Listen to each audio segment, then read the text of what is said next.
आदमपुर उपचुनाव का आगाज हो चुका है और लगभग तमाम पार्टियां इनेलो को छोड़ करके उन्होंने अपने अपने कैंडिडेट घोषित कर दिए हैं। अभी जो एक सूचना आई है उसमें जयप्रकाश जेपी जो है पूर्व केंद्रीय मंत्री रहे हैं, उनको अपना प्रत्याशी बनाया है कांग्रेस ने।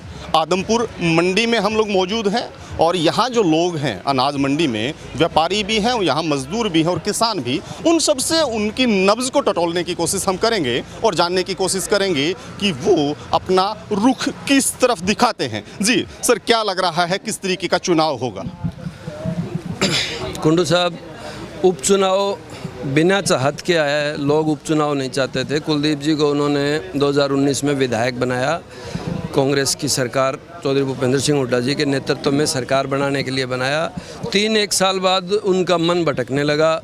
कभी विधानसभा में नहीं गए, कभी संसद में जब सांसद थे जब लोकसभा में नहीं गए, ग्रांटें इनकी लैप्स होती गई। आज आदमपुर की स्थिति आप देख सकते हो। आप आदमपुर में आए हो तो आपको अपने जूते और गाड़ियों को देख से अंदाज़ा लग जाएगा भी आदमपुर जिसको लोग पेरिस का नाम देना चाहते हैं उसकी क्या हालत हो रही है। तो उपचुनाव ये कुलदीप जी की राजनीतिक महत्वाकांक्षा का परिणाम है या उनके राजनीतिक फेलियर का परिणाम है, या इनको कोई जो ईडी सीबीआई जो भाजपा के मुख्य हथियार हैं उसके डर का परिणाम है। और अभी आपके माध्यम से पता चला कांग्रेस ने जयप्रकाश जी को टिकट दे दी, घोषणा कर दी। मैं सभी कार्यकर्ताओं को बधाई देता हूं, आदमपुर को बधाई देता हूं। मजबूती से सारे कार्यकर्ता मिलकर चुनाव लड़ेंगे और जो आदमपुर में लोग सीवरेज का पानी पी रहे हैं इससे मुक्ति दिला रहेंगे। टूटे हुए रोड जिसके ऊपर गाड़ी क्या पैदल चलना मुश्किल है, इससे मुक्ति दिलाएंगे।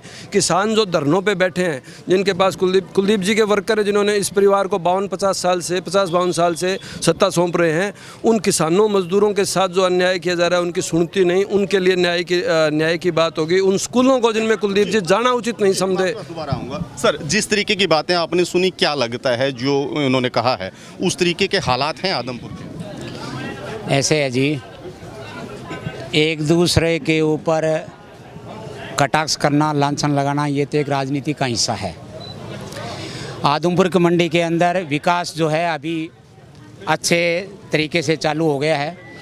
सड़कों की व्यवस्था भी सही हो रही है। अभी रेलवे के पुल बने हैं, एक दूसरा बन रहा है। सीवर की लाइन जो है वो डल रही है। उसके बाद गांव के अंदर लाइट की और पक्के कच्चे खाल की व्यवस्था, गांव के अंदर कच्चे पक्के रस्तों की व्यवस्था, वो सब चालू हो गई है। ग्रांट अभी आई है।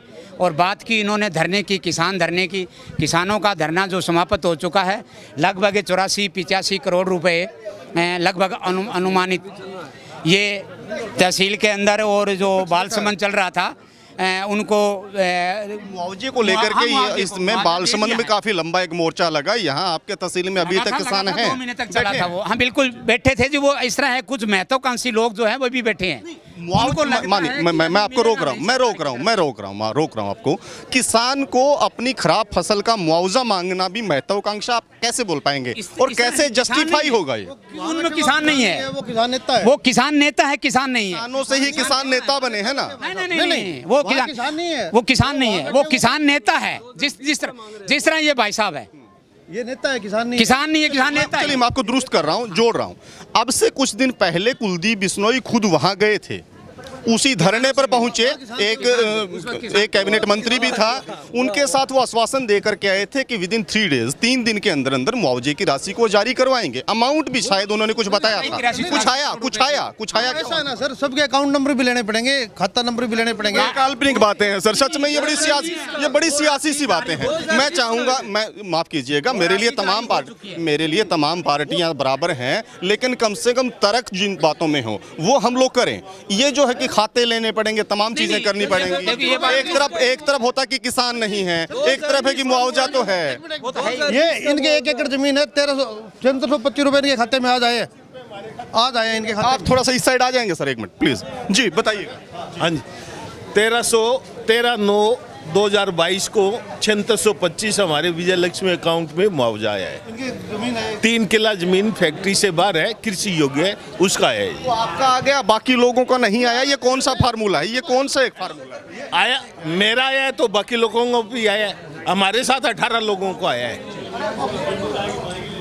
18 लोगों का हमारे जिक्र ये था। 1 मिनट रुकिएगा आप, 1 मिनट रुकिएगा। मैं ये जानना चाह रहा हूँ कि वो जो किसान वहाँ बैठे हैं, क्या वो अपने मुआवजे की डिमांड को उठा रहे हैं, वो गलत है? वो उन लोगों का बैठने का काम है, वो बैठे ही रहते हैं, वो बैठे ही रहते हैं, उन लोगों का काम ये है। बैठे हुए लोगों के पास कुलदीप बिश्नोई पहुंचे, उन्होंने आश्वासन दिया, ये कहा कि 3 दिन में मुआवजा जारी हो जाएगा। मुआवजा आ रहा है, गवर्नमेंट दे रही है, ये सेंट्रल गवर्नमेंट की स्कीम हो, चाहे कैसी भी हो। इसकी बात, ये जो बता रहे हैं वो अलग मामला है।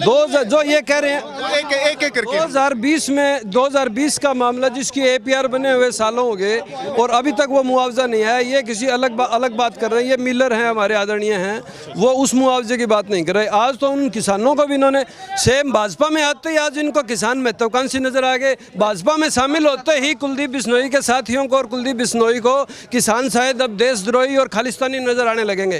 क्या किसान हूँ मैं, मेरे खुद के 150 एकड़ जमीन है, 9 भाई है मेरे फादर, और सबके जमीन है, सब किसान है, और मेरे खेत में सबसे ज्यादा पानी भरा है। नई मंडी का पानी सारा हमारे खेत में गया है। के तावन मिला के हाँ, सारा बड़ा हूं भाई ना, एक दादा कहा कोई तो 15 को नहीं। इस बात को पूरा कीजिए। इस एरिया ये भाई साहब कह रहे हैं हमारे खाते में पैसे आए हैं मुआवजे के सरकार ने अभी तक खाता नंबर ही नहीं लिए। कहाँ से आए हैं पैसे? क्यों जनता को चतुर बना रहे हो आप? कहाँ से आए हैं पैसे? झूठ है बिल्कुल। ये किसान खड़े हैं सारे, पूछो इनसे, पूछो किसानों से। बाकी आप में से कोई किसान है किसी का मुआवजा आया हो? मुआवजा आएगा। अरे हमारे तो 40,000 रुपया किलो मिलियो नहीं, 20,000 रुपया बीमा मिलियो। बीमा और मुआवजा दो अलग चीजें हैं। किसान हो ही नहीं, फिर आपको पता ही नहीं है। ये मोदी को बीमा कराए तो आई, सबको पहले और बीमा ये भी आई, मुआवजा किसी को नहीं आया आज तक।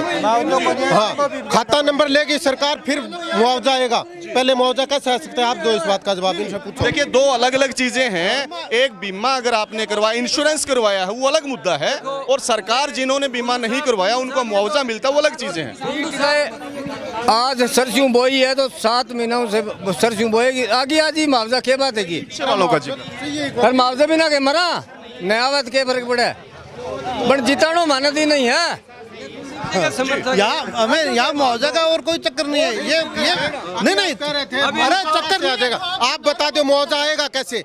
मेरे को एक बात बता दो, मुआवजा तो नंबर लेगी जब ये सरकार, बात हमने फिर आएगा। तो कह रहे कोई आया नहीं खाता नंबर लेने। खाता नंबर लेगी तब आएगा। किसान हमें जो धरना चल रहा है 2020 का फसल जो मुआवजा वो नहीं आया, 2021 का नहीं आया, 2022 की गिरदावरी का नहीं आया। इससे अगले मुद्दे पे हम आते हैं। सीवर का पानी जब मैं यहाँ आया, सिविल हॉस्पिटल के सामने बहुत ज्यादा भरा हुआ था। क्या लगातार हम लोग इस तरीके से रहे हैं? 1968 की बनी हुई है, 1968 की बनी है। 2005 में यहाँ सीवर बनती, वो सीवर यहाँ से रोहतक चली गई। अब यहाँ दोबारा सीवर बनी। सीवर यहाँ से रोहतक चली गई, मतलब सीवर यहाँ से रोहतक चली गई। सीवर भी रोहतक चली जाती है। 1968 के बाद 1991 में भी आया। 91 की जरूरत नहीं थी, 91 की जरूरत नहीं थी। 2005 में सीवर यहाँ बनती, वो सीवर रोहतक चली गई। आदमपुर की सीवर रोहतक चली गई 2005 में। आज ये अभी आप ये 10-15 दिन काम हो रहा है, कुछ आदमपुर में कुछ भी नहीं होने वाला है। आदमपुर की जनता ऐसे ही कुटीजती रही है। हाँ, लिख के हम थोड़ा सा 15 दिन काम हो रहे हैं, रोडे पड़ रहे, रोडों पर फिरना अपन तो, और फिरता है यहाँ। ये रोड़ा आड़ी लिख डेड़ा रहोगा, देखता ला रहे हैं 30 साल होगी। मैं थोड़ा सा रोकता हूँ, 1 बाय 1 हम लोग इत्मीनान से बात करेंगे, इस तरीके से हो हिल्ला ना हो। क्या लग रहा है कि आदमपुर का विकास नहीं हुआ? ये तमाम चीज़ें दिखाई देती हैं, एक आम आदमी भी देखेगा। तर्क ये है कि वो सत्ता से बाहर थे, उसके बावजूद यहाँ के लोग हैं वो कुलदीप बिश्नोई को अपना मसीहा क्यों मानते हैं? क्यों उसके अलावा किसी दूसरे को विकल्प उन्होंने नहीं? कुलदीप बिश्नोई ने हर बार उनको विश्वास दिलाया भी मैं कांग्रेस पार्टी में हूँ, चीफ मिनिस्टर की लड़ाई लड़ूंगा। वहाँ से उन्होंने कांग्रेस पार्टी छोड़ी, उन्होंने हज़का बनाई, लोगों को ये विश्वास दिलाया भी मैं चीफ मिनिस्टर की लड़ाई लड़ूंगा। हज़का में वो एक स्कूटर की सवारी पे आ गए और अंत में कांग्रेस में सरेंडर किया। कांग्रेस में शामिल होने के बाद आज फिर वो भाजपा में जा रहे हैं, और भाजपा में उन्होंने ये कहा भी मैं एक कार्यकर्ता की लड़ाई लड़ रहा हूँ। एक कार्यकर्ता के बस की बात नहीं है। आदमपुर के लोग जो सीवरेज का पानी पी रहे हैं, आदमपुर के लोग जो मुआवजे के लिए 80-80, 90-90 दिन धरनों पे बैठे हैं, आदमपुर की टूटी हुई सड़कों का हाल देख लो। अभी मंडी बंद करने का फरमान आपने भी चलाया होगा। मंडी बंद करने का फरमान था, जब ये ऐलान हुआ पूरे हरियाणा के व्यापारियों का भी हम आदमपुर में धरना देंगे, तो इस सरकार ने एक बार टेम्परेरी मंडी बंद करने वाला भी ऐलान कर दिया। कुलदीप बिश्नोई को आज अपने किसानों की फसल का ख्याल नहीं है, कुलदीप बिश्नोई के मजदूरों के बच्चों का ख्याल नहीं है, कुलदीप बिश्नोई को इस मंडी का ख्याल नहीं है जो वर्षों से इस परिवार को जिताता रहा है। उनको अपनी फसल जो फसल इस देश की नहीं है, जो विदेशी फसल है, उसके अपने बेटे को बचाने के लिए लड़ाई है। आज उस लड़ाई को जनता समझ चुकी है। जनता आज अपने हक की लड़ाई लड़ेगी। कांग्रेस ने जयप्रकाश जी की टिकट घोषित कर दी है, चुनाव शुरू हो चुका है। लोग विकास के लिए इस चौधरी भूपेंद्र सिंह हुड्डा के, उदय भान जी के नेतृत्व में लोग कांग्रेस को जिताएंगे। आपसे ले लूं आखिरी कमेंट आपसे। जी, ये कह रहे हैं भूपेंद्र जी, कह रहे हैं जयप्रकाश जी 13 साल कहाँ थे? 2009 में इलेक्शन लड़ा था, 13 साल यहाँ जयप्रकाश जी क्यों नहीं आए? आज क्यों आ रहे हैं जयप्रकाश जी? 13 साल कहाँ थे? 13 साल लंबा हो जाएगा। जी एक मिनट भूपेंद्र जी, लंबा हो जाएगा, लंबा। जी एक मिनट रुकिएगा। ये आदमपुर का आवाम है, ये आदमपुर के लोगों का टेस्ट आपने देखा। अलग अलग राजनीतिक पार्टियों के कार्यकर्ता यहाँ हैं, उनके समर्थक यहाँ हैं। सियासी पारा है जो बाई इलेक्शन का, वो काफ़ी बड़े पायदान पर चला गया है। आज ही कांग्रेस के प्रत्याशी के रूप में जयप्रकाश जेपी की घोषणा हुई है और इससे पहले भारतीय जनता पार्टी में कांग्रेस से टूटकर आए कुलदीप बिश्नोई के बेटे भव्य बिश्नोई को उम्मीदवार बताया है। और साथ ही आम आदमी पार्टी ने सतेंद्र सिंह, जो कांग्रेस से वाया बीजेपी होते हुए आम आदमी पार्टी में आए हैं, उनको अपनी दावेदारी यहाँ कन्फर्म की है। अब बात रहती है मुख्य रूप से इनेलो की कि उनका कैंडिडेट कौन आता है और इस तरीके से जो लोगों में जोश है वो अपने वोट में कहां कन्वर्ट होता है, ये देखने वाली बात होगी। अपने सहयोगी सुमन के साथ मैं रुद्रा राजेश सिंह कुंडू, मंडी आदमपुर।